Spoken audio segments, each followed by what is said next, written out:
Bom, pessoal, acho que já podemos começar. Estamos aqui com bastante participante já presente, né, que respeitou o horário, e aqui tem uma fila grande de gente acessando ainda, mas vamos respeitar. Em primeiro lugar, muito obrigada à presença de todos vocês, respondendo as mensagens aqui do Q&A de bom dia e que seja um ótimo evento. É isso mesmo que a gente espera desse encontro e temos certeza que vai ser. Só lembrando, né, que nós estamos dando sequência ao Smart Summit, que é o evento onde nós criamos uma trilha de conhecimento para discutir mensalmente temas importantes para o nosso dia a dia na gestão de investimentos e que ajuda muito as fundações. Esse é o feedback que nós temos recebido aí ao longo dos 4 anos que temos realizado estes eventos. Lembrando a todos que a pontuação junto ao ICSS, você precisa participar dos 12 encontros que são realizados mensalmente e essas participações são enviadas por nós diretamente ao órgão regulador, tá? Hoje temos aqui a grata presença do Mário. Mário, bastante conhecido já, né, nesse mundo institucional. É, eu até digo que ele dispensa apresentações, mas ele tem um currículo tão rico que é importante a gente comentar. Mário é mestre em engenharia mecânica pela Escola Politécnica da USP, possui certificação CFA, tem mais de 20 anos no mercado financeiro, com experiência em buy-side, sell-side, consultoria de investimentos, passou pela Mercer, pela PPS, trabalhou como diretor de investimentos no HSBC Seguros, tanto no Brasil como Latam, também foi da Fundação Sistel, como diretor comercial para Portugal e Brasil na Nordea Asset. Mário é professor, eu falo que Mário ganha prêmios aí todas as vezes que tem escolha dos melhores diretores comerciais. E hoje, né, na verdade, desde 2023, ele é o head comercial da Sul América Investimentos. Mário vai trazer para nós o tema de multimercados, que acho que é um tema muito interessante, né? A despeito do mercado muito esquisito que a gente tem vivido nos últimos anos, né? Mas é uma classe que este ano aí já mostra resultados interessantes, uma classe cheia de estratégias que podem ser realizadas e que traz aí um conhecimento muito, muito amplo para nós do que é possível fazer dentro do que se a gente chama dessa caixinha de multimercados. Bom, vocês estão à disposição e livres para mandar perguntas aqui no Q&A. Eu e Isabela vamos estar aqui. Isabela também trabalha na Sul América junto com o Mário. Vamos estar aqui olhando e qualquer coisa a gente já passa isso para o Mário e eu passo a palavra para você. E antes de mais nada, desejando a todo mundo aqui um ótimo evento. Bom, Márcia, super obrigado. Obrigado aí pela apresentação e obrigado pela oportunidade também de estar aqui falando com o público, que a gente tem um carinho enorme, né? Eu diria que quem é do segmento, acho que quando entra, se apaixona e não larga ele né, por nada. Então, a oportunidade de rodar em várias frentes, mas sempre estar próximo ao segmento. Acho que essa é sempre a boa notícia aqui. Bom, vamos ao tema, né? O tema de hoje é um tema muito polêmico, né? Porque é uma classe de ativos que andou sofrendo nos últimos 3 anos, mas que mostra esse ano realmente uma mudança de comportamento. Acho que a gente tem muito mais boas reflexões do que certezas. Acho que o que eu colocaria aqui de início, que a única grande certeza é que a classe de ativo ela tem o seu sentido na construção de carteira para qualquer tipo de investidor. É claro que cada um vai calibrar e ver quanto isso faz sentido, né, com o portfólio dele. Mas como classe de ativo, muito você falou, puxa, faz sentido a classe de ativo ou não? A apresentação vai decorrer em cima disso, sem dúvida, e no final a resposta é sim. E a gente vai ver que, claro que vai depender e vai ter suas nuances, a gente vai discutir bastante isso ao longo da apresentação. Eu vou compartilhar aqui, tá? Essa apresentação é muito mais um guia para a gente ser um bate-papo de reflexão de manhã aqui. Deixa eu só colocar aqui no modo apresentação, só um segundinho aqui. Tá? Vocês me digam, acho que tá, tô vendo aqui na tela. Já está em apresentação, né? Sim. Tá, ótimo, ótimo. Bom, o tema de hoje é isso, né? Multimercado com a importância dessa classe de ativos. Acho que a grande discussão é essa. Como é uma classe de ativos que trabalha com diversos fatores de risco, e a gente vai falar sobre as diversas classificações. Eu diria que talvez seja uma das classes mais vivas que a gente tem em todo o universo de investimento. A gente vê com recorrência a Ambima reclassificando as subclassificações dos multimercados.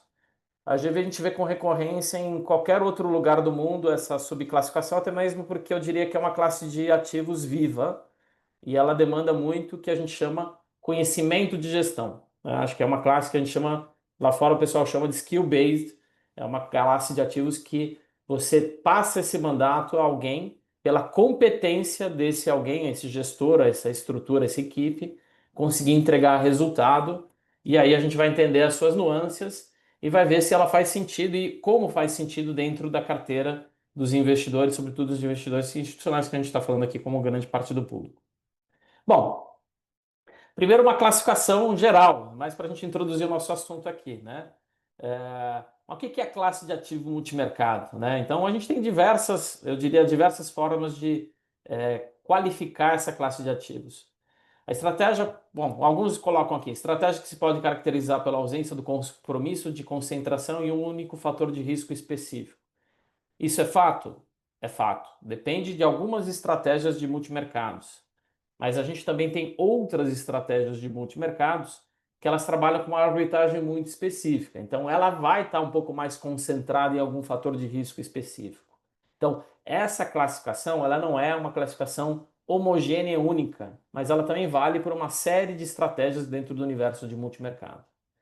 Segundo ponto que a gente qualifica aqui, né, a gestão possui flexibilidade para alocar capital em diferentes mercados. Juros, moedas, ações, commodities, dívida, enfim. Isso é fato. A gente vai ter algumas subestratégias de multimercados, como macro, como dinâmico, como internacional também, que elas vão trabalhar várias classes de ativos ou vários fatores de risco de forma misturadas, né?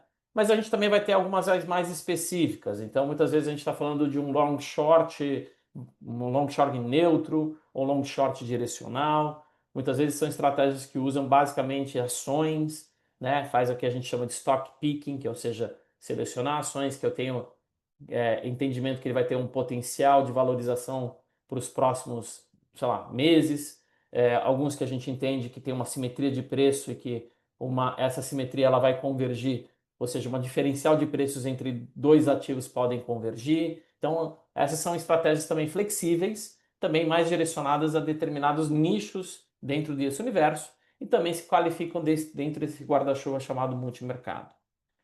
Agora, o que é fato, que faz sentido em todas, né? A flexibilidade é algo que é importante deixar no mandato multimercado e acho que isso eu diria, uma qualidade que o investidor tem que estar disposto a dar, né? Muitas vezes, quando se vai para uma classe de multimercado, assim, principalmente aquelas que buscam maiores retornos, a flexibilidade é um item importante, não só para tomada de risco, mas também para proteção.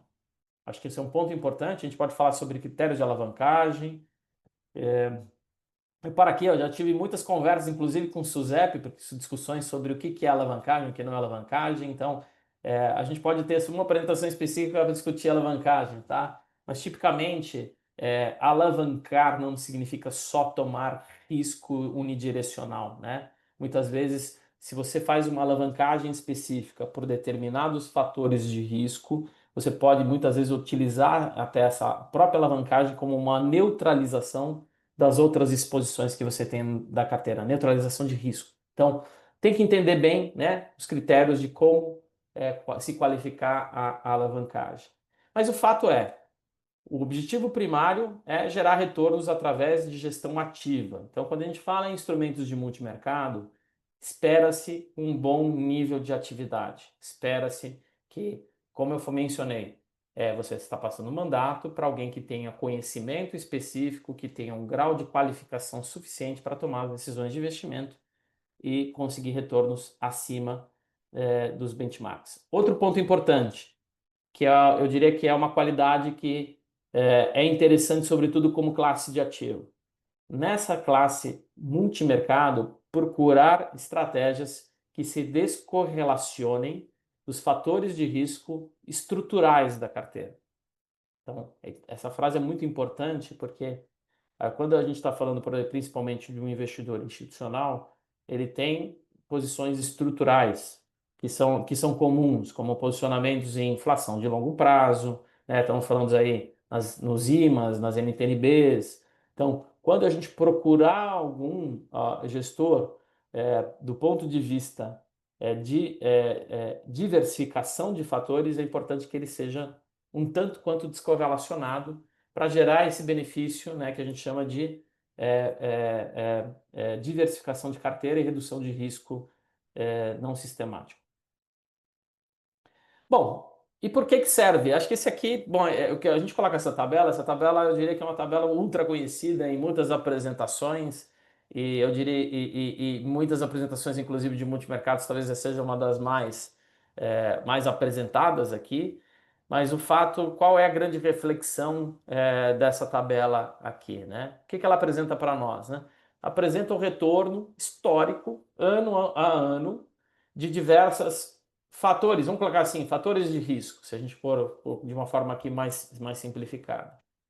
Mas a beleza dessa tabela, mais do que tentar entender quem ganhou, quem venceu naquele período, é entender que cada ano, né, ou cada ciclo de investimento, ou cada ciclo econômico, né, que a gente vivencia dentro daquilo, ele tem uma dinâmica de valorização diferente para cada fator de risco.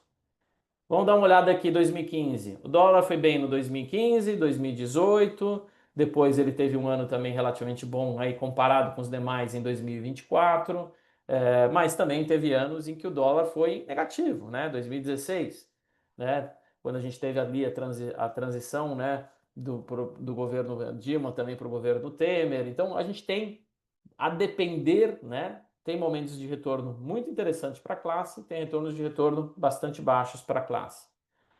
O ouro, se a gente olhar aqui, né, tem sido um grande vencedor nos últimos anos, né, muito de uma discussão talvez mais estrutural, né, com essa dinâmica de dólar enfraquecendo no mundo, ou eventualmente o dólar ainda sendo um lastro importante para o mundo, e deve continuar sendo um lastro importante, mas na margem perdendo, né, espaço para outros lastros, o ouro ele tem recebido também um retorno bastante interessante nos últimos anos, muito pela demanda por esse tipo de metal, ou tipo de, vamos colocar assim, ativo. Mas você vê que tem anos que ele foi baixo. Então, a mensagem aqui é dizer, cada ano, provavelmente a gente vai ver ciclos curtos, né? Quando a gente olha anos, a gente está olhando ciclos curtos, a gente vai ter dinâmicas de comportamentos diferentes dos fatores de risco. E a beleza do multimercado, né, em muitas das suas estratégias, é poder, ao longo do tempo, navegar em cima desses fatores. Ou seja, em cima, né, ou de uma metodologia própria específica, ou de conhecimento específico de algum gestor, né? Então, muitos gestores do mercado, do universo de multimercados foram tesoureiros ou trabalharam tesoureiros de banco no passado e migraram para um universo de gestão de ativos. Eles têm competências e conhecimentos bastante específicos para atuar em determinados nichos. Outros trabalham numa gestão mais macro, né? Ou seja, através de avaliações de comportamento de políticas monetárias e políticas fiscais, de uma visão de comportamento macroeconômico, tomam-se as decisões dessas classes. Mas o fato é, você não tem uma única classe que é 100% vencedora em todos os anos. É natural você oscilar o que a gente chama os prêmios de risco, né, ao longo do tempo, né? Então, muitas vezes um ativo, um fator de risco, ela anda muito bem em preço, muitas vezes ela perde, né, ao longo do ciclo, né? Se a gente pensa muitas vezes numa reversão à média, ela perde aquele prêmio de risco, depois ele desvaloriza, em algum momento ele recupera aquele prêmio de risco e a gente vê essa oscilação. A beleza da gestão de ativos é também saber navegar em cima dos ciclos, olhando o seu passivo. A gente está falando aqui com investidor profissional e institucional. É importante sempre olhar quais são as suas obrigações de pagamento e fazer as decisões de investimento olhando essas decisões ao longo dos ciclos de investimento. Bom, quais são as vantagens do multimercado? Primeiro, diversificação em diversas classes de ativo. Né? Num único instrumento ou numa única estratégia, a ideia é você potencializar a diversificação da sua carteira naquele veículo. Né? Então, você pode dar muita flexibilidade ou pode trabalhar no fator de risco descorrelacionado da sua carteira.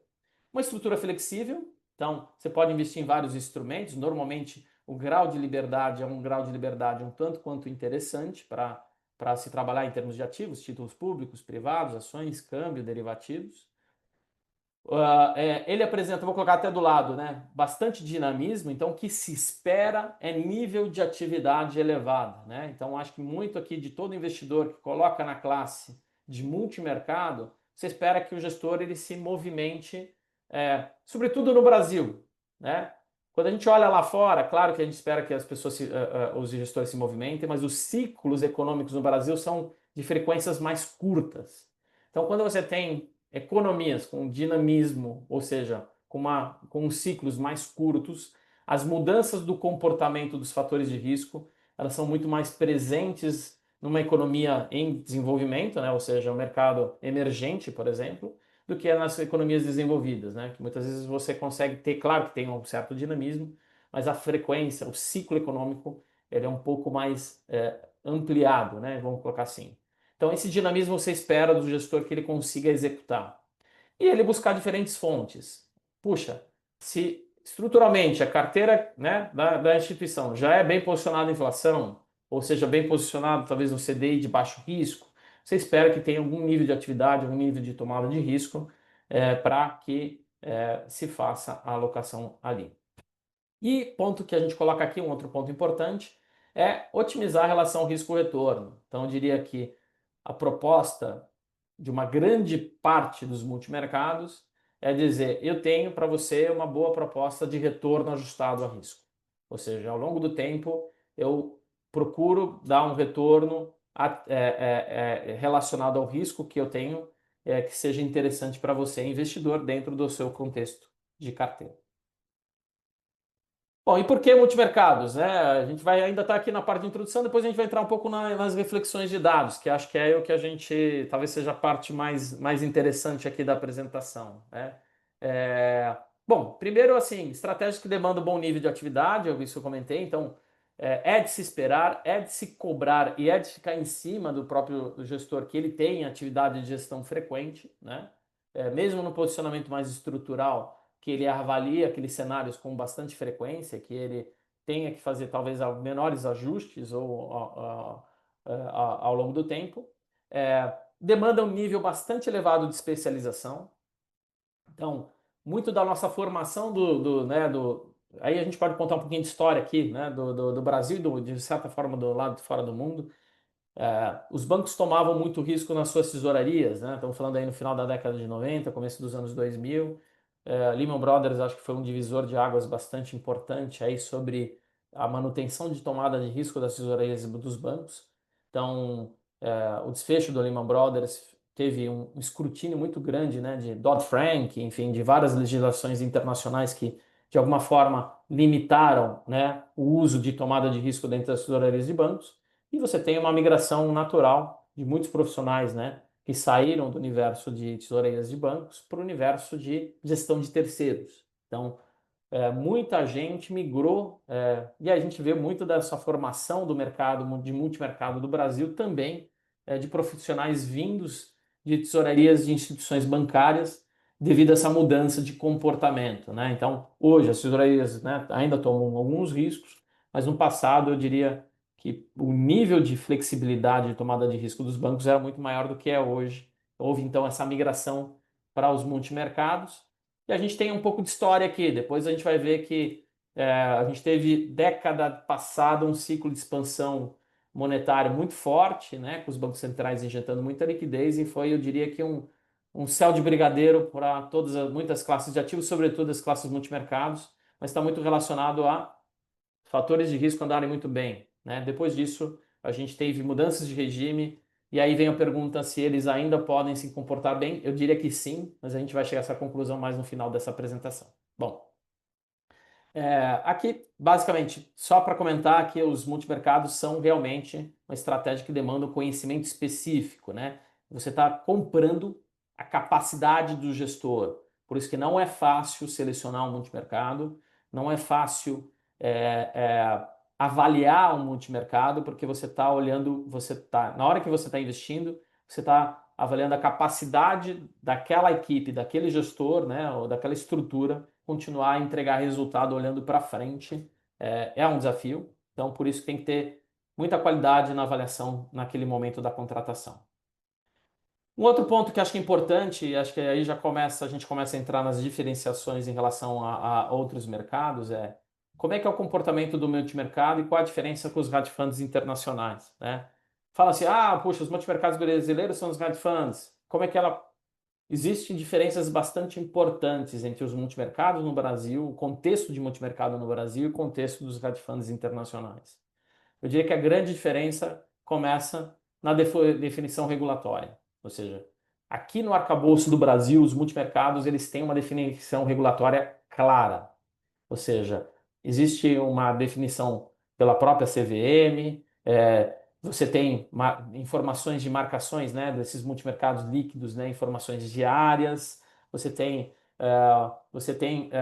e aqui, né, na própria apresentação, né, ela envolve, né, você ter diversos fatores de risco sem compromisso, mas o que é importante é que existe um arcabouço regulatório muito bem definido aqui no Brasil, diferente de lá fora. Tá? Lá fora, aqui se qualifica muito mais como uma classe, claro que você tem, é muito heterogênea essa classe, mas ela se identifica como uma classe. Lá fora é muito mais no contexto de veículo, né? Você pode falar dos hedge funds lá fora, mas eles são pouco regulados, eles são muitas vezes veículos privados, eles têm regimes especiais, eles têm formação de preço, né, e nível de transparência muito mais baixo do que tem no Brasil. Muitas vezes você, através do hedge fund, você às vezes tem informação que não é diária, é mensal, é com uma janela, né, bem muito maior. O conceito daqui de lá, de você investir em alguém que tenha muito conhecimento específico e faça uma gestão ativa, ela é similar, mas o contexto regulatório é bastante diferente. No Brasil, a regulação é bastante presente, é forte, existem controles, né? Acompanhamento de controles de risco. Aí pode alguém falar, puxa, Mário, mas olha, quer dizer então que eu investir no multimercado aqui no Brasil, eu não vou ter grandes oscilações ou não vou ter um grande drawdown? Não, não é isso que eu estou falando. Eu estou falando que o contexto regulatório aqui é um contexto de acompanhamento e de escrutínio regulatório muito maior do que lá fora. Tá? Então, o nível de transparência. Então, potencialmente você vai capturar esse comportamento de alguma divergência desse gestor em relação à sua política de uma forma muito mais rápida, pelo nível de transparência, pelo nível de escrutínio regulatório. Lá fora, muitas vezes você tem eventos, até eventos até, né, que muitas vezes a gente sabe que eventos que de grandes perdas de somas que se demorou-se muito tempo para reconhecer. Mas isso é pela característica do veículo lá fora. Então, existe uma diferença bastante importante. Multimercados no Brasil, altamente regulado, bom nível de transparência, é, uma formação de preço muito bem estruturada. Então, você tem as custódias que olham os ativos, precificam os ativos. Pontualmente, tem alguns ativos de maior dificuldade, eventualmente, mas vamos dizer que você está muito bem pautado em avaliar a evolução de preços e de como aquele fundo está evoluindo. Lá fora é diferente. Até a formação de preço, muitas vezes você usa uma consultoria para auxiliar numa precificação intermediária. Então, os veículos são bem diferentes em termos de regulação e vale a pena fazer essas distinções. Até mesmo para o investidor local dar tranquilidade que o multimercado aqui não é qualquer coisa e faz qualquer coisa, ele tem um arcabouço regulatório bem determinado e bem constituído. Acho que um outro ponto importante, a gente fala aqui, a gente usa lá fora é total return, né? E quando fala total return, é total return mesmo, tá? Eles não olham nenhuma referência. Aqui é muito comum a gente olhar as referências. Acho que todo investidor aqui, né, no Brasil está muito acostumado a olhar, bater o CDI como custo de oportunidade. Longe de ser um custo de oportunidade fácil de bater, a gente sabe que é um maratonista, né, o CDI. Mas a gente tem outros índices, né? A gente vai falar do índice de hedge funds da Ambima, claro. mas é um desafio ter índice para multimercado, mas a gente tem uma âncora de avaliação importante no Brasil, que é o CDI, né? Então, bater CDI é uma expectativa muito presente nos multimercados locais. Como classificar? E aí eu não vou entrar nas nuances, acho que aqui a gente entraria e discutiria várias estratégias. O objetivo aqui não é nem falar sobre detalhes de cada uma das estratégias, mas mencionar que aqui é a classificação BIMA, tá? Recente. E se a gente olhar 3, 4 anos atrás, vocês podem pesquisar, a classificação era diferente. Por isso que eu comentei. A classe multimercado é uma classe muito viva, é uma classe que muda, é uma classe com uma complexidade de subclassificação, sem dúvida, e vai ser sempre uma classe viva. Isso invalida a classe ou coloca algum recém-investimento da classe? Não. Isso traz cada vez mais a necessidade do investidor procurar conhecer cada uma das suas subclasses e entender qual subclasse faz sentido para a construção da sua carteira. Tá? Então, é esse trabalho que tem que ser feito. Então, a gente tem aqui, né, na classificação multimercado macro. Então, macro normalmente, vou falar de forma muito rápida, tá? Macro, você olha eventos de ordem macroeconômica, projeções, né, de cenários e toma decisões em cima dessas projeções. Eu diria que uma grande parte do nosso mercado hoje, né, no Brasil, qualifica-se como multimercado macro. A gente tem os multimercados de estratégias específicas, e aí eles olham estratégias talvez de ordem em fatores de risco mais específicos, então pode ter estratégias com características só em commodities, então você tem a classificação mais específica. Os multimercados livres, que tem um nível de liberdade bastante elevado, né, para você não concentrar em nenhum fator de risco e você fazer uma tomada de decisão muito mais livre. Não necessariamente precisa ser instruído por uma visão macroeconômica, você pode ter modelos até de ordem mais de trading, enfim, mas é uma outra subclassificação. Tem o multimercado dinâmico, que também tem a visão de longo prazo, mas tem uma dinâmica de resposta ao comportamento da visão de longo prazo mais rápida, né? mais atuante, né? mais tática. Long short direcional, ou seja, long short neutro, você faz estratégias aí compradas e vendidas em ativos, buscando a convergência da diferenciação de preços entre esses ativos. Direcional, quando você tem uma exposição net positiva em alguma direção. Neutro, quando você procura neutralizar e você basicamente está buscando ganhar no fechamento dessas assimetrias entre ativos. Os multimercados de investimento no exterior, olhando as classes internacionais, as classes de diversificação internacionais. E por baixo eu coloquei aqui, né, o multimercado de juros e moeda, onde os principais fatores são curvas, né, de juros, tanto real quanto nominal, e também exposições a moedas. De fato, o ponto aqui existem diversas classes, não existe uma única classe que responda de forma ideal, né? Eu diria que cada caso é um caso, né? Cada investidor vai ter que entender qual dessas subclasses faz sentido para a composição da sua carteira.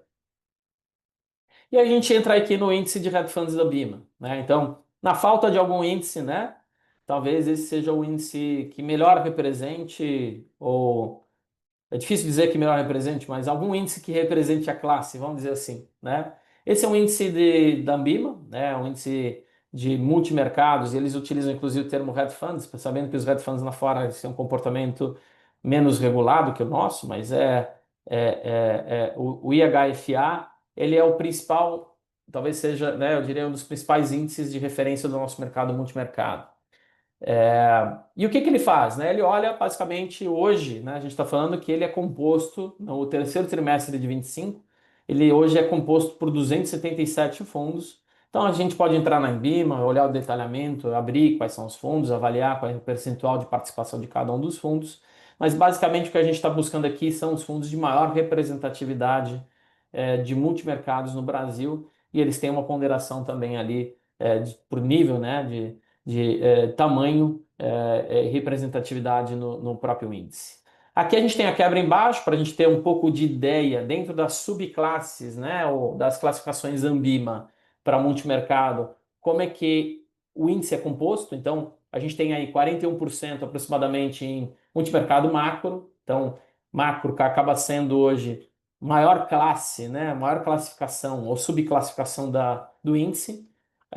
Mas a gente também tem uma exposição importante aí, multimercado livre, é, ao long short, né, aqui, e também o multimercado livre aqui, vocês estão olhando também, ele é importante, e a gente coloca outros. Os outros são todos aqueles outros que eu mencionei atrás, que não esses. Mas o ponto aqui basicamente, a gente está falando de um índice que representa a maior participação, né, dos fundos multimercados na nossa indústria.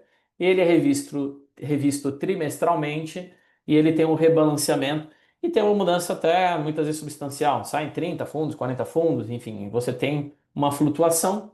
Do lado tem os critérios, tá? Acho que não cabe falar em todos os detalhes dos critérios.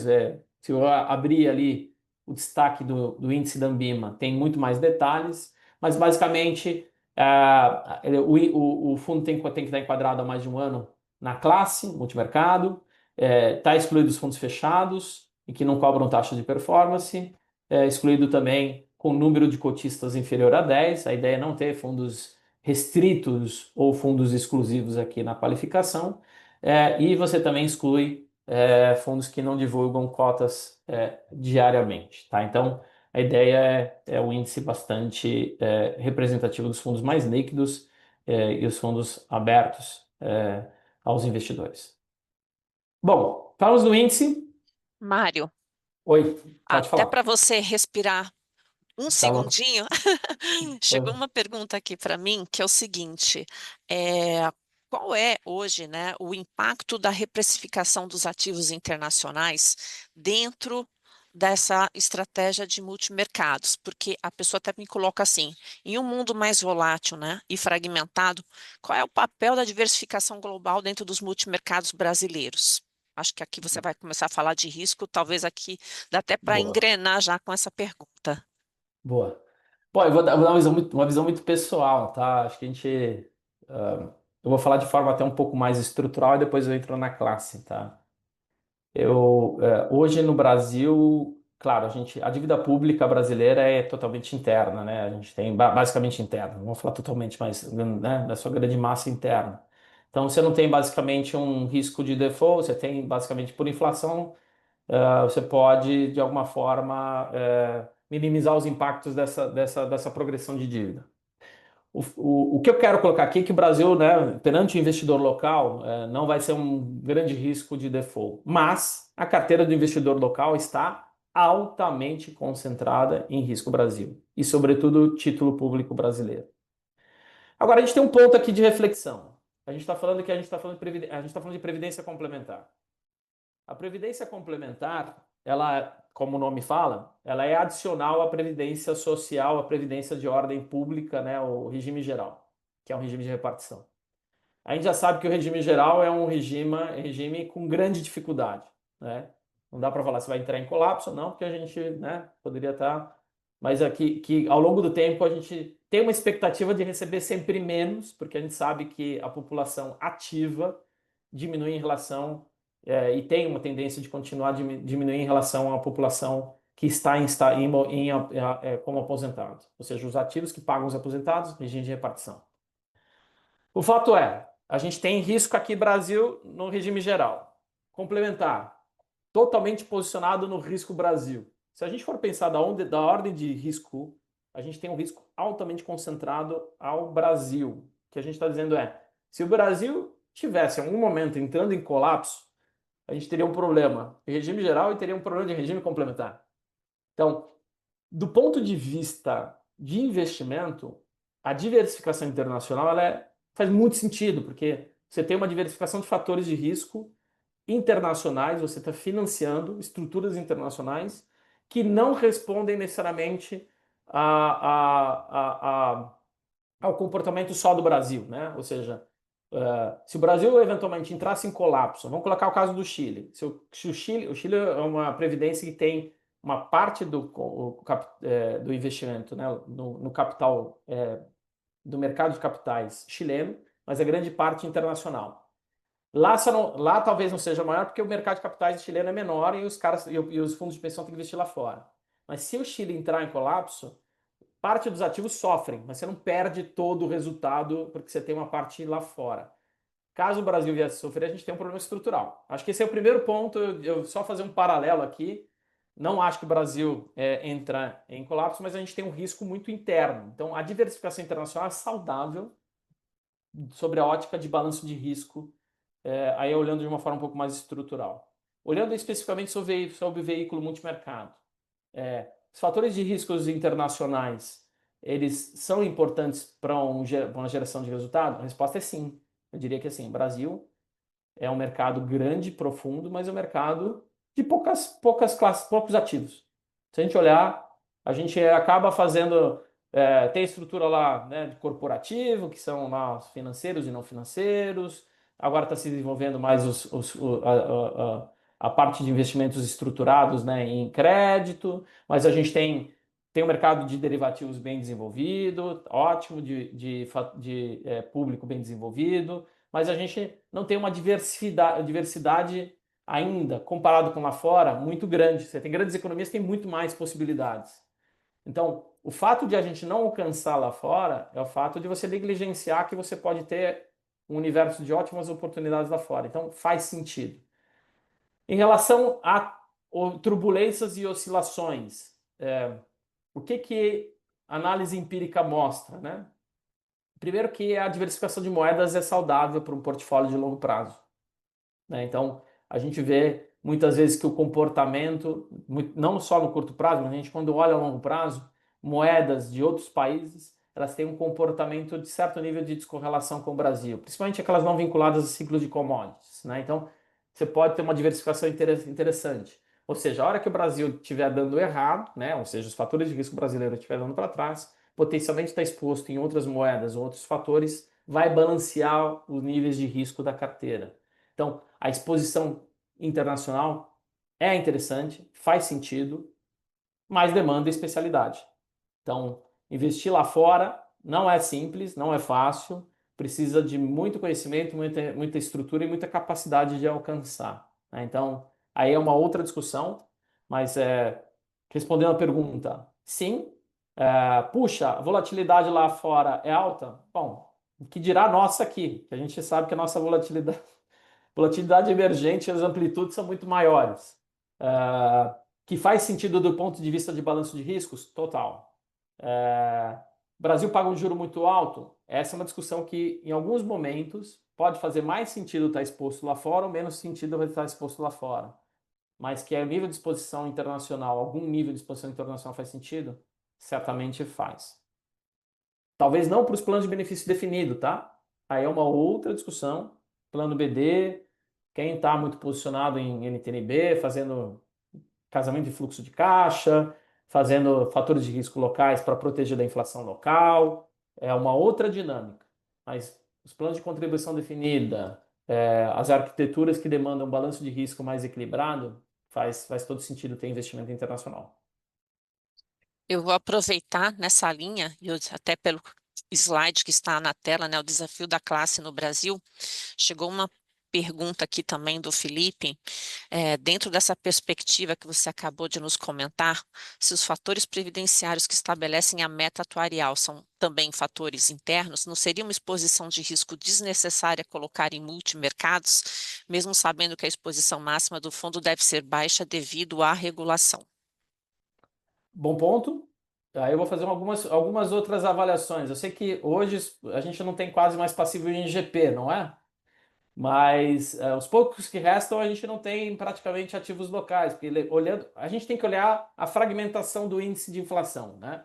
O IPCA, que decorre muito mais de fatores internos, claro que você tem um choque, pode ter um choque de câmbio na segunda derivada, muitas vezes você soluciona com. Você tem papel indexado em IPCA no Brasil, então se você tem um pagador de alguma forma que te paga um juro real bastante interessante, é difícil lutar contra isso. Eu não vou colocar muito aqui. Mas quem tem posição em GP? E aí a gente está falando talvez poucos fundos de pensão hoje em dia, mas as seguradoras ainda têm. Os planos tradicionais da década de 90 ainda tem no balanço das seguradoras IGP. IGP, às vezes a exposição cambial pode ser um fator interessante para você balancear esse risco. Lembra que IGP tem uma componente de atacado forte. Então, colocando a resposta, do ponto de vista um plano de benefício definido, a sua régua de equilíbrio de risco é o teu passivo. aquilo que se diferencia o comportamento do seu passivo é uma tomada de risco. Você tem que avaliar se aquilo vai adicionar valor ou não. E provavelmente hoje, com as Bs do jeito que estão, é difícil a gente encontra, né, as próprias Bs com o nível de juro que ela tem hoje. Mas tem que olhar também a composição do índice de inflação, tá? Em alguns casos, em algumas situações, pode fazer sentido você ter algum nível de exposição cambial, porque até papel GP está em. Você não tem, né? Você tem aí talvez a 31 que vai vencer, talvez a mosca branca do mercado, a NTNC 31, mas depois disso fica. E você não vê ninguém querendo emitir, né? Ou muito raro alguém emitir alguma coisa em papel em GP. Então, tem que olhar caso a caso aqui, mas a grosso modo sim, tá, Marcelo? Obrigada, Mário. Acho que a gente pode seguir. Boa. Então, o desafio da classe no Brasil, né? Aqui a gente está falando muito sobre a ótica de descorrelação. Plano BD, você pode pensar, puxa, o que correlaciona? Plano BD, talvez a pergunta seja o que melhor se correlaciona com o meu passivo e que pague a minha conta e que pague o benefício. Ponto. Mas os demais, a gente está falando de balanço de riscos, até mesmo porque o saldo de conta é individualizado no plano CD. Né? A gente tem que tomar muito cuidado, ela não é um saldo de conta único, ele é individualizado porque existe a movimentação de reserva em algum momento por decisão do participante. Né? Mas enfim, olhando aqui, acho que vem um ponto do desafio da classe no Brasil. Se a gente está falando de descorrelação, a gente fez aqui uma regressão simples, tá? Longe de ser estado da arte, né? A regressão tem muitas falhas, a gente, né, sabe das suas ineficiências, mas ajuda a gente a fazer uma boa reflexão. O que que a gente fez aqui? Pegou 10 anos de histórico do índice de Hedge Funds Ambima, né? Vulgo benchmark dos multimercados, vamos colocar assim, e uma carteira sintética de fatores de risco Brasil. Tá? Então a gente colocou aqui uma carteira sintética, alguém pode dizer que existem outras carteiras, mas basicamente 70% em pós, 15% em Bovespa, 15% em pré, 5% em inflação e uma parte em exposição cambial. Tá? E o que a gente vê aqui nessa regressão desse comportamento com dados mensais? Que existe uma correlação tanto quanto alta em relação a relação entre os multimercados, de forma do índice, tá? E essa carteira sintética. O que quer dizer isso, né?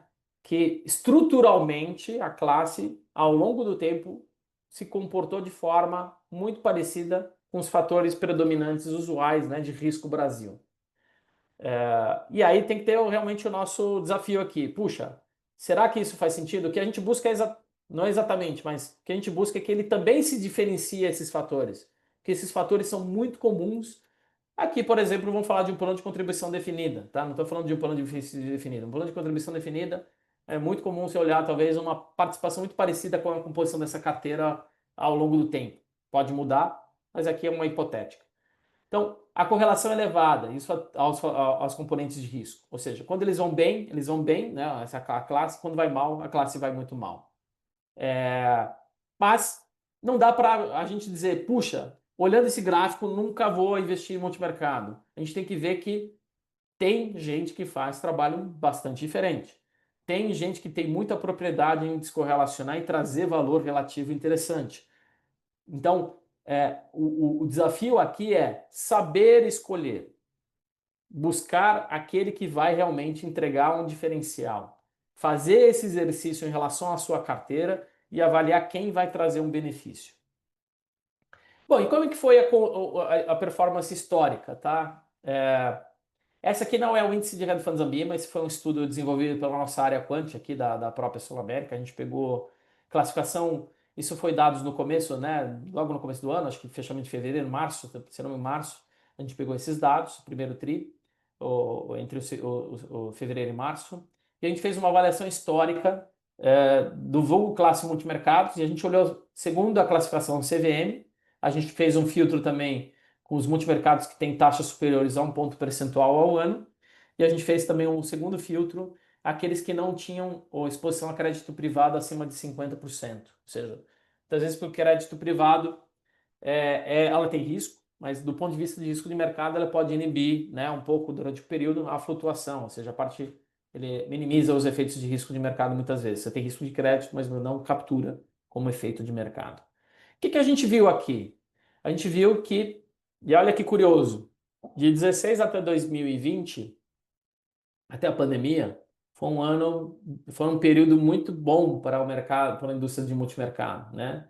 Onde conseguiram resultados bastante acima, geraram retornos excedentes em relação ao CDI, né? Fora 2016, porque a gente está falando ali de transição de governo, mas se a gente pega 17, 18 e 19, até mesmo o ano da pandemia, foram anos de resultados muito bons em relação ao próprio CDI, né? É, o que a gente vê é que depois de 21, 22 também não foi um ano bom, né? Mas depois de 21, a gente teve um período um tanto quanto difícil. É, e claro, a gente pode aqui fazer várias reflexões, tá? Acho que, primeiro, década passada, eu mencionei que foi uma década de expansão de balanço das principais economias internacionais, então, Estados Unidos injetou muito dinheiro na economia, muita liquidez, Europa também, o balanço dos Estados Unidos meio que mais que triplicou, né, no período. Então, a gente teve um ambiente de mundo com mais liquidez e com mais suporte aos ativos de risco. Talvez essa seja uma grande explicação, né? Porque as classes que tomam exposição a fatores de risco mais procíclicos, como os multimercados usualmente fazem, eles andaram bem nesse período. Depois da pandemia, a gente teve uma mudança de regime, tá? E a mudança de regime é basicamente o custo de dinheiro no mundo mudou, né? Taxas de juros mudaram de patamar, e mudaram de patamar de forma estrutural. Ou seja, a gente tinha situações de taxas de juros nas principais economias zero, muito próximo a zero, muitas vezes até negativas. E hoje a gente está falando de taxas com níveis historicamente altos, sobretudo em relação à década passada. Ou seja, o custo do dinheiro mudou.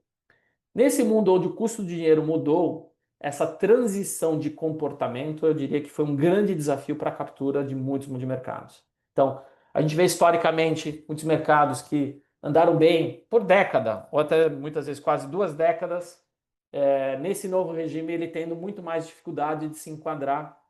Claro que também nesse período eu diria que do ponto de vista geopolítico as coisas também complicaram bastante, né? Então a gente tem aí Estados Unidos, né, tentando, né, se distanciar como na sua hegemonia, né, perdendo um pouco da questão da sua hegemonia e tentando criar novas cadeias, né, de fornecimento com o Ocidente, um Oriente um pouco mais orientado, talvez também um pedaço do Oriente pela China. Se a gente tem outras questões aqui de ordem geopolíticas e de reorganização mundial que dificultam, mas certamente a gente tem uma transição de regime. Nessa transição de regime, eu diria que é um período complexo, muitas vezes, de acomodação das estratégias. Claro que, entrando numa visão um pouco mais adequada, muitas vão navegar bem. Mas mesmo assim, dá para dizer que tem gente que conseguiu navegar nos dois cenários. E eu diria que eu diria que são esses que a gente tem que buscar de alguma forma compor, tá? Não quero demonizar a classe, eu só quero dizer a classe passou por um período de transição de ordem geopolítica e econômica mundial bastante relevante e que a gente tem um período natural de acomodação, onde a gente tem pessoas que continuam agregando valor nessa classe de ativo. Eu recebi aqui, Mário, um comentário bem interessante, né? O quão desafiador deve estar sendo ajustar os níveis de alavancagem e risco diante dessa maior incerteza política, fiscal, econômica global, né? Então, hoje, para o gestor, tem ainda a área de risco ali, que sempre é uma área apartada, né? Como se fosse o xerife na alocação desta alocação, o quanto deve ser complexo ajustar esse nível de risco e alavancagem nessas estruturas. Tem razão. Os movimentos, o nível de incerteza de uma forma agregada aumentou no mundo. É isso. E aí essa incerteza ela é traduzida no comportamento, na amplitude dos movimentos do comportamento dos ativos. Exatamente. Então, os movimentos têm sido mais amplos, de amplitude maior e também de falta de direcionamento. Muitas vezes você tem comportamentos rápidos de queda, depois volta de alta. São comportamentos normais de mudanças de regime ou de períodos em que você tem pouca visibilidade de como vai ser como a transição vai atuar num novo regime. Então, sim, sem dúvida. O que muito gestor tem feito nesse momento é tem buscado ser menos de uma forma agregada, quando a gente conversa, né?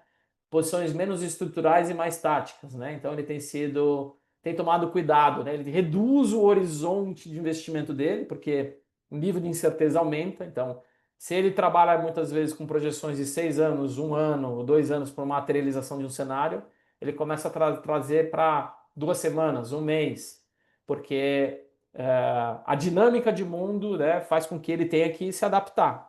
Então, É bem isso. A é, gente até brinca que tudo que a gente aprendeu, né, nos nossos cursos de economia, finanças, gestão de investimentos, onde você montava carteiras visando o longo prazo, com uma cabeça mais fundamentalista e pouco no tático, hoje reverteu total, né? E nessa linha tem um participante que até coloca uma questão na linha do demonizar a classe, né, de não demonizar a classe, mas é muito complexo hoje concorrer com um nível de juro real de 7% no longo prazo, né, com baixo risco de reinvestimento e ainda com essa faculdade concedida pela Previc de marcação na curva das Bs. É, aí a classe realmente tem sofrido, né, Mário? é. Esse é outro item importante. A gente tem até um. Acho que aqui, ó. Esse slide mostra bem isso, né?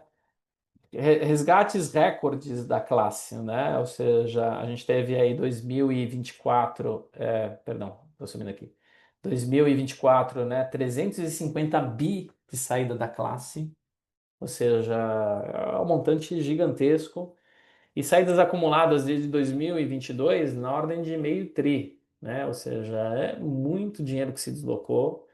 É, muito porque, assim, a gente tem que olhar um pouco o histórico, né? Aquele momento mais pró-cíclico, né? Pós-governo Temer, que a gente veio até a transição da pandemia, foi um período muito áureo para a classe e acho que teve muita migração, né, de alocação para a classe de ativo de forma positiva, de entrada. Na hora que o juro começou a voltar a subir de novo, né, e no Brasil, e a gente saiu aí de um patamar muito baixo de juros, né, a gente tinha juros reais negativos aqui no Brasil, e a gente foi para 15% atualmente, numa subida bastante forte, né, claro que teve uma oscilação, subiu um pouquinho, depois desceu, mas voltou a subir de novo. Isso desloca risco, isso desloca o investidor, tipicamente ele vai olhar o custo de oportunidade dele de curto prazo, nível de incerteza aumenta, custo de oportunidade alto, poxa, vamos recolher os flaps e vamos aqui navegar um pouco, né, até que as coisas fiquem um pouco mais claras. Eu não sei se as coisas vão ficar 100% claras, tá? Acho que a gente vai ter que talvez conviver com um pouquinho de incerteza. O fato é que parece que agora a incerteza é bastante elevada. Então, até um comentário aqui, né, Marcelo? Eu tava falando com um colega que foi diretor de investimentos da Previ, ele foi diretor de investimentos da Brasilprev, é um colega que se aposentou já, a gente estava conversando, cara, falou, puxa, a gente não via no Brasil um momento com... O Brasil trabalha com duas incertezas naturais, assim, é estrutural o Brasil. Mas a gente está trabalhando quatro grandes incertezas, né? Então a gente tem hoje um fiscal que está aí, que alguma hora ele volta. A gente tem hoje uma discussão de ordem institucional, né? Dúvidas sobre comportamento das instituições brasileiras, porque a gente está falando, né, poderes, né, com questões de conflitos, Que a né? gente nunca teve na história, inclusive. Pois é. A gente está falando de entrar numa retórica de encrenca com a principal economia do mundo, né? Porque a gente também sempre teve uma relação de política de boa vizinhança com o mundo inteiro, né? O Brasil sempre se posicionou como um país neutro. E a gente também já começa a discutir eleições, ou seja, é muito evento, né, ao mesmo tempo. Então, é natural que o investidor ele fique um pouco mais receoso nesse momento, mas estar receoso, deslocar recurso, não significa que a classe não tenha seu valor. A classe tem o seu valor. A classe tem gente que faz um trabalho muito bom. Tem gente que, mesmo nesse nível de incerteza, tem entregado um resultado bom. Então, a gente precisa. E esse ano tem sido um ano de mudança, né? Então, você vê que mais outros gestores estão conseguindo alcançar um resultado melhor. Então, a gente não pode demonizar a classe ela é relevante, ela é importante, ela faz sentido. Claro que a gente tem que ver, né, o custo de oportunidade e o momento de reposicionar a classe. E acho que o exercício dos membros do fundo de pensão é manter a discussão da classe viva, né, e não simplesmente dizer jogar toalha. Acho que qualquer classe de ativo é importante. A gente não pode negligenciar nenhuma. ela pode abrir uma oportunidade boa para frente. A gente tem que entender que muitas vezes aquele momento, aquele ciclo, ela não vai ser o melhor momento para aquela classe. Mas que ela tem que estar diligente, olhando e estar disposta a estudar e acompanhar sempre. Acho que o exercício de investimentos é esse, né? A gente colocar essa dala de humildade a humildade que a gente sempre tem que estar aberto a ouvir todas as informações presentes e possíveis e acompanhar sempre a dinâmica de mudança do mercado. E uma coisa que você falou bem interessante até, esses dias eu recebi aqui o material da maior consultoria de investimentos que todos sabem quem é, os nossos parceiros da Aditus, onde eles mostram que 92, 93% hoje do patrimônio dos institucionais está na renda fixa, né? Então, realmente, há uma concentração, como tudo que o Mário já disse aí desde o início, né? No Tesouro Nacional, estamos expostos a Brasil, as alocações em estratégias de risco como multimercados realmente caiu bastante, mas a diversificação sempre ela é muito importante. Acho que isso é algo bem interessante mesmo para a gente carregar de conhecimento, né, deste É. seminário. E, bom, aqui só para colocar os dados, mas assim, como foi desafiador realmente, quando a gente olha as janelas aí de começo do ano, sobretudo, que agora as multiplicações estão dando um pouquinho melhor, mas a gente pega o comecinho do ano, pega janelas bastante desafiadoras. Então, o que que a gente fez um estudo, né? A mesma classificação do slide anterior, que são os fundos multimercados, da Ambima e todos aqueles critérios, a gente fez uma análise histórica do resultado da performance em relação a três grupos aqui. A gente colocou quantos por cento, né, em 3, 5 e 10 anos ficaram abaixo do CDI, quantos por cento ficaram entre CDI e a taxa de administração, ou seja, deu mais que o CDI, mas não pagou a conta da taxa de administração, ou seja, para o investidor ficar, o investidor final, tirando o custo, ficou abaixo do CDI, e quantos efetivamente entregaram resultados acima da conta final, ou seja, taxa de administração. Então, se a gente olhar a última coluna, é a coluna que o investidor olha, porque, puxa, olha, eu quero que, nem falando sobre a ótica de retorno ajustado a risco, mas sobre prêmio acima do CDI. Muito poucos foram aqueles que bateram, né? Nos últimos 3 anos foram anos muito difíceis para a indústria, né? 12%, né, desse universo que a gente analisou conseguiu bater taxas acima, entregar para o investidor resultados acima de 100% CDI. Acho que esse é o que está falando aqui. E quando a gente olha prazos mais longos, isso aumenta, né? Um terço. Então, quase um terço. Significa que tem gente que faz um trabalho bom, né? Não é todo mundo que não conseguiu entregar resultado. Tem gente fazendo um trabalho bom, pegando aquela estratégia dentro do contexto de carteira, ela vai dar um efeito muitas vezes de redução de risco da carteira. Tem que se avaliar, tem que se testar, mas o ponto aqui é que realmente a gente passou por um período muito, muito desafiador nos últimos anos. E aí a pergunta que faz, vem, né? Será que multimercado ainda faz sentido? Eu já coloquei certamente aqui, já respondi ali, tá? Mas eu acho que são as questões da reflexão da classe, né, na composição de carteira. Então, o emprego, né, adequado do multimercado, sim, ele traz diversificação, ele busca novas fontes de retorno. é, e é importante quando a gente fala novas fontes de retorno, você tem que olhar quais são os fatores estruturais da sua carteira de investimentos. A ideia é que o multimercado seja complementar. Se ela tiver expondo os mesmos fatores que você está posicionado de forma estrutural, eu diria que perde muito sentido, porque você paga por aquilo, né? Então ele tem que ter conhecimento específico e nível de complementariedade à carteira. Como ele é skill-based, né? Ou seja, a seleção, o desafio do multimercado está muito no processo de seleção e de acompanhamento, né? Então, não é fácil selecionar, né? Talvez seja uma das classes de maior complexidade para se qualificar um bom prestador de serviço, né? Vamos colocar assim.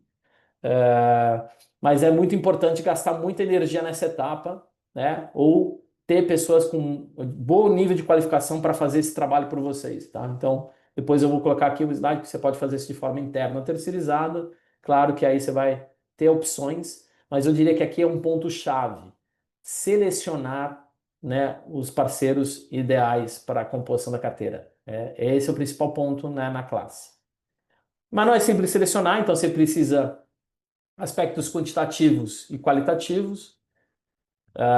muito uma visão pessoal, tá, gente? Por passar em consultorias que olharam, né, não só Brasil, lá fora, processo de seleção de gestores lá fora, enfim, a parte qualitativa, ela normalmente, ela, visto aqui, ela é preponderante numa decisão de seleção, mais do que a quantitativa. A quantitativa é muito mais para validar aquilo que você está buscando na parte qualitativa, mas a parte qualitativa é fundamental. É entender muitos detalhes de equipe, que é pessoas, né? Formas de remuneração desses profissionais, background desses profissionais, capacidade, nível de especificidade desses profissionais, experiência já histórica naqueles mercados, enfim, ter isso muito claro, processos muito claros, né? Não só de processos de investimento, mas processos de tomada de decisão e de acompanhamento, ou seja, níveis de controle de risco, tem muita disciplina. Então, se você tem processos com definição de muita disciplina, essa disciplina está sendo seguida, isso tem que ser acompanhado para e passo, eu diria. Tá? É muito importante. E aí, claro que é a parte da sustentação numérica. Então, quando a gente olha nos números, a gente espera que os números de alguma forma reflitam aquilo. Tá? Não significa que sempre o número tem que representar 100% de sucesso, hein, gente? Tá? Muitas vezes você está procurando uma estratégia que ela seja muito, que dê um retorno histórico muito parecido com essa carteira, um pouquinho melhor até, não seja algo, mas que ela seja, de repente, ela descorrelaciona muito. Ele vai ter um efeito de carteira excepcional. Então, a sustentação numérica ela tem que acompanhar aquilo que você está enxergando de forma quantitativa, né, que é muito importante. E deve ser, e sempre, o último ponto, não deixem de acompanhar. Sempre tem que acompanhar, né? Eu diria que tem que, com recorrência, não essa classe, todas as classes, mas é parte do processo, né? O acompanhamento. E eu coloquei aqui o último slide aqui, né? Não sei nem como é que a gente está de tempo, Marcia. Não estou acompanhando aqui. Não, estamos aqui, tem 10h36, temos até às 11. Pode ir Tá. tranquilo. Tá. Então a gente tem aqui, na verdade, eu coloquei aqui muito mais por uma reflexão, tá? Então, muito mercado sobre medida. Por que eu falei sobre medida? Porque não tem uma resposta para um único investidor. Mesmo os flagships, né, que a gente chama, né? Muitas vezes você tem um multimercado que se torna um flagship. Curiosidade, tá, gente? Um fundo flagship, ele demanda algumas coisas históricas para se tornar um flagship, né? Então ele demanda certamente uma qualificação histórica de resultado muito interessante, mas eu diria que um flagship ele tem que estar no lugar certo e na hora certa e também ter uma capacidade de informação e distribuição bastante relevante. Tem que juntar várias coisas para ser um flagship. Nos multimercados a gente tem lá os flagships históricos, né? Então, eu não gosto de falar aqui de nomes, mas a gente tem casas que estão há 2 décadas trabalhando. Então, e que muitas vezes vão bem, muitas vezes vão mal por um período. Então, faz sentido você investir no flagship por ser um flagship? Eu diria que não. Você tem que olhar a sua carteira, tem que olhar o teu comportamento de passivo, tem que entender. É muito mais um trabalho interno de você entender o que faz sentido para a sua carteira do que olhar primeiro para fora, né? Se eu pudesse falar, o grande conselho é o gasto de energia tem que ser 80% interno e 20% para fora. Ou seja, conhecer vocês, o plano, conhecer o que faz sentido. Não é necessariamente o melhor resultado histórico ou a melhor relação de drawdown que vai responder. Você tem que olhar aquilo que faz sentido na tua carteira de investimento. E para isso, você precisa ter ou uma capacidade interna, qualificação interna muito boa, ou selecionar um parceiro que faça isso, né? Você tem hoje prestadores de serviços do mercado que também possam fazer isso para vocês. Então você tem que olhar essas capacidades. Isso é muito irrelevante para a tomada de decisão. Depois sim, depois que você conhece o passivo, entende, puxa, o que faz sentido? Que subclasse de ativo multimercado faz sentido? Muitas vezes pode ser um long bias, pode ser um long short direcional.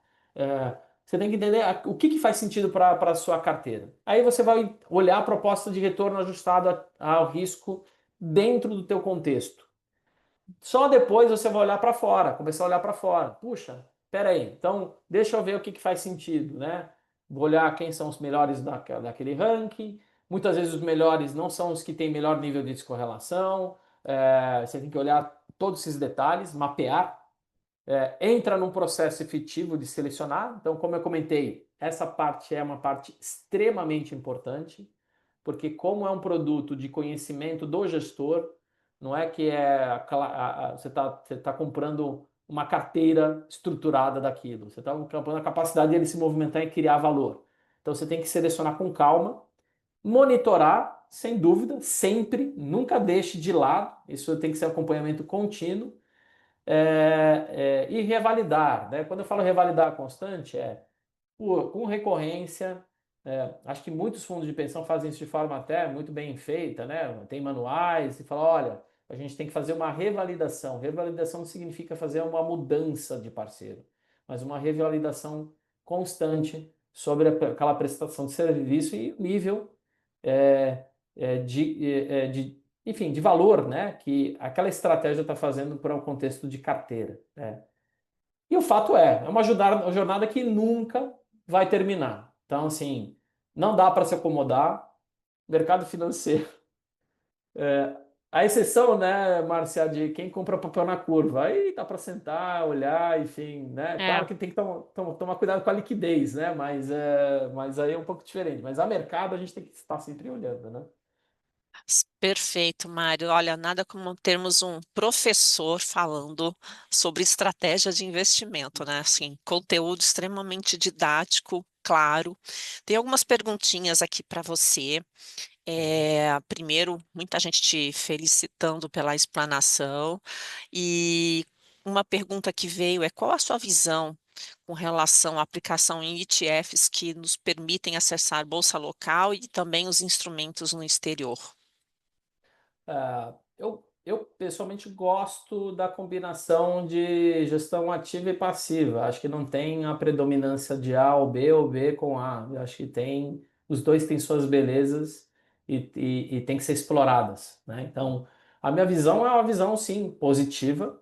Quando a gente fala de instrumentos passivos, a gente tem um trabalho importante que precede isso, que é o trabalho do alocador, né? Então, quem está fazendo o manejo das classes passivas, né, que é o gestor, ou dentro da instituição, ou através de um terceiro, é, ele tá confortável com as decisões de alocação, né? A gente tem N estudos, né, no universo de gestão de carteiras que o fator predominante de resultado no longo prazo é o beta. Quando a gente fala de beta, a gente está falando de risco sistemático a determinados subsegmentos do mercado.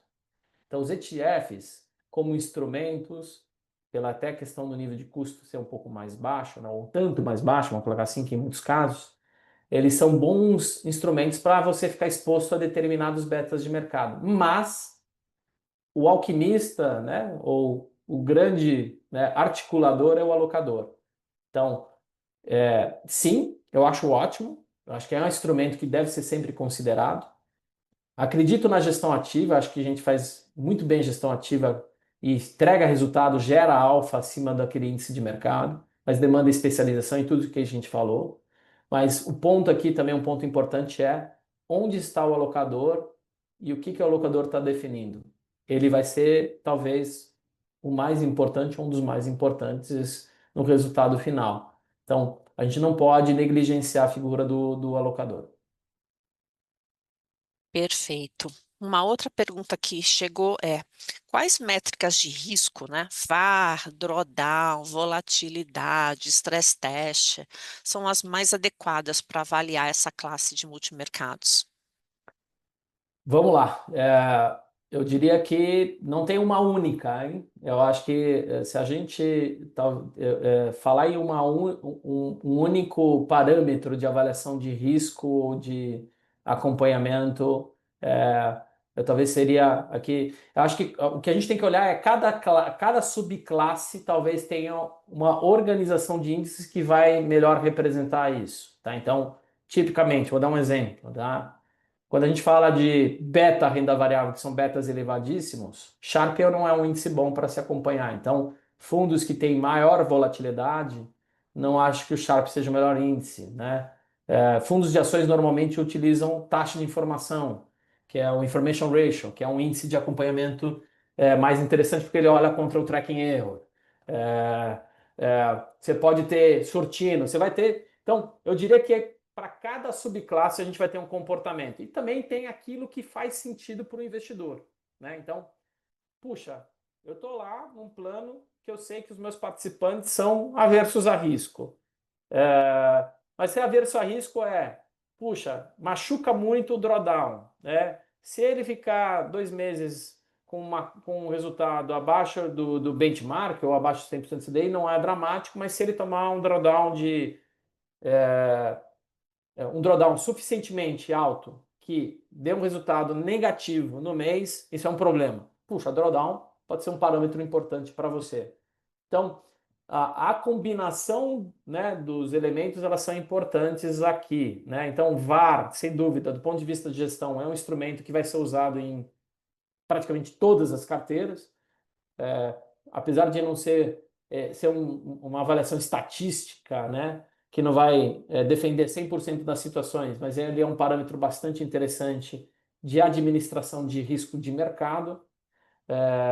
Enfim, acho que respondendo aqui, Marcia, é uma combinação. E aí a gente vai olhar cada subclasse e vai ter um comportamento de índices, um comportamento de parâmetros que vão responder melhor.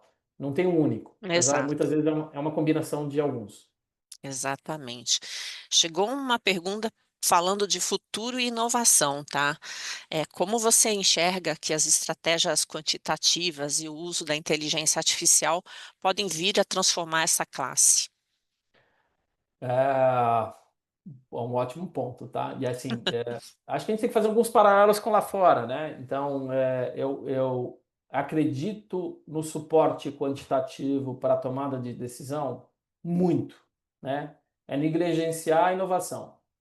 De novo, suporte quantitativo para a tomada de decisão. Agora, a tomada de decisão sem intervenção humana é uma discussão complexa. E aí eu diria que um comparativo, né? Lá fora, né? Algumas casas quantitativas que tenham um bom nível de sucesso têm investimentos gigantescos em infraestrutura de tecnologia e pessoas. Se fosse só infraestrutura de tecnologia, a gente teria, puxa, ó, até o gestor só tem um computador. Não, pessoas.